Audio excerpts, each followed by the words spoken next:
Santos লুকিয়েছে নেইমারের ইনজুরির খবর। Neymar আরও একবার ইনজুরির কবলে পড়ে গেছে।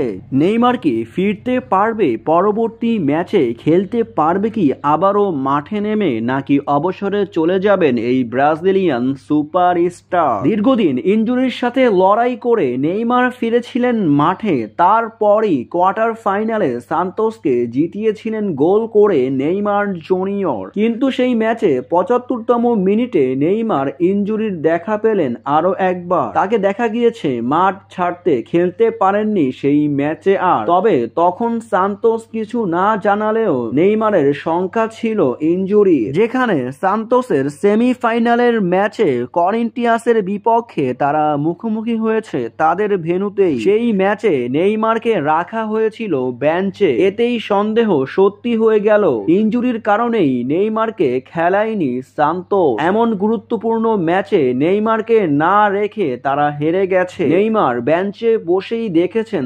সান্তোসের হার, যেখানে ২-১ গোলে সান্তোস হেরেছে সেমিফাইনালে। কেন এমনটা করলেন সান্তোস? নেইমারের ইনজুরির কথা লুকিয়েছে।